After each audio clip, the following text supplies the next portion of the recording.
So most likely it's this dryer vent tube, probably where it makes a right angle turn.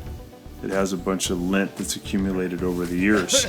In this instance, this is on a townhome, so the vent tube goes straight up to the roof. It's a little bit unusual, but they tend to jam up much more often than the one that goes out on the horizontal plane outside the wall of your home. So I'm going to use this tool by linteater.com. Costs about $25. Hook it up to my drill, and I'm going to just go in 3-foot sections at a time.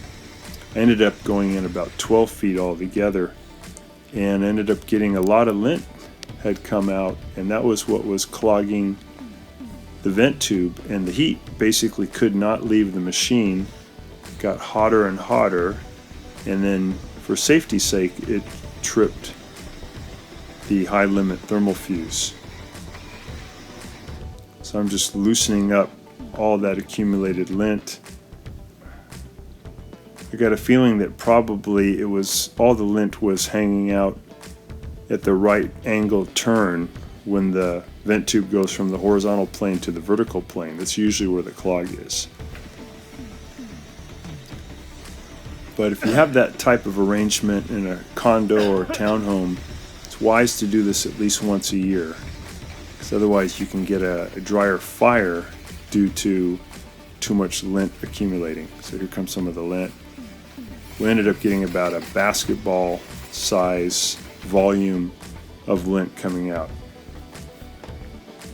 And I don't think this one had ever been cleaned. Sometimes the lint will actually feel moist because it's trapped some of the moisture that was trying to leave the dryer. And when you get these clear, not only does the dryer work, but it'll be much more efficient. It'll dry the clothes much faster and use a lot less energy. So I think if you have that type of arrangement, it's good to do about once a year. And that company is linteater.com. We are on the roof and remove this vent cap so we can get in and clean out the dryer vent. This is on like a condo apartment style. In infinite wisdom, they decide to vent it vertically, and also they put in these stupid screens which clog up, and then your machine can't get rid of the water vapor. You can see this basically had no airflow going through it because it was so clogged.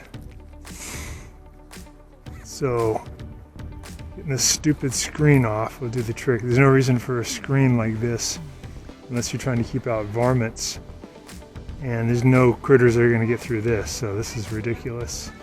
And look at the mess it made. So this is why the dryer couldn't vent out any moisture, because they put the stupid screen on here.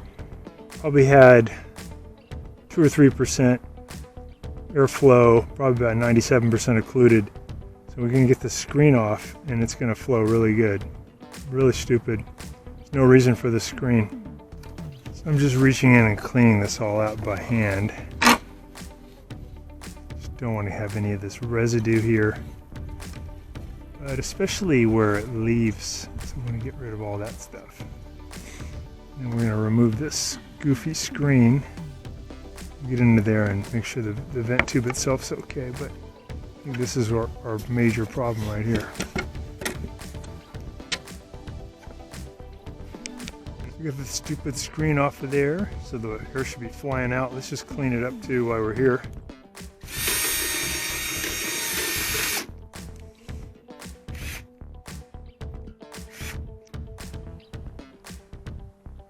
It's really common with apartments and condos, and then the dryer just takes like 3 hours to do anything because it can't get rid of the moisture. So that's because it has to go up vertically. It gets clogged easily, but in this case it's even worse because some idiot put the screen here, and that screen builds up with lint, and then no air can get out. So your dryer sits there forever, plus a bunch of moisture will build up somewhere. If the air can't get out readily through the top, the moist air will find a way out of one of the seams and start messing with your walls. So I want to get a hold of your HOA department if you live in a condo, townhouse, or apartment that has these vertical setups, and tell them, did I get my vent tube cleared out from the top? And then all of a sudden your dryer is going to work great.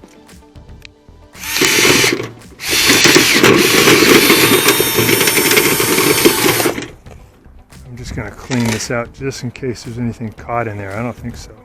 Put the new one on. So these are in 3-foot sections. Got to make sure when this thing spins, it's always spinning to the right, clockwise. Because otherwise the ends might come undone inside. I'm going to hold the end, this end. I'll go reverse direction, that'll spin it off. And I'll go ahead and grab onto the next section.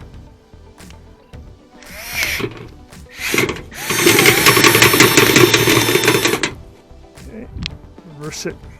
You can do this from the top or from down where the dryer is inside.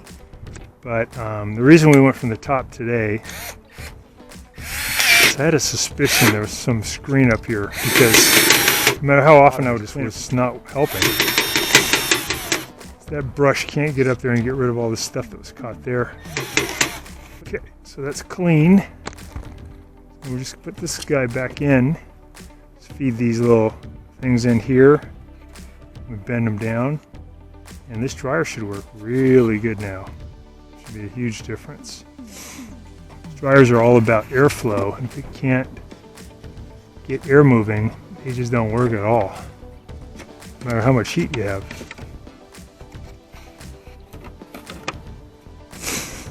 Okay. Now we're inside testing the dryer after we put in some clothes. We let it run for a little while. The vent tube looks really good. You got nice secure connections. And when we open it up, it's drying the clothes really fast now. It's getting rid of the moisture about 3 times faster than it used to. So this was a really good solution, and it just involved clearing out that screen at the very top on the roof. Watching our video, and please subscribe to our channel when you get a chance. And also click the little bell notification button so we can send you weekly videos on all the different ways of fixing appliances around your home and saving you lots of money. So thanks again for watching, and please also press the like button for our video if this was helpful to you. To contact me at the email listed below, which is scottthefixitguy@yahoo.com, with any of your questions.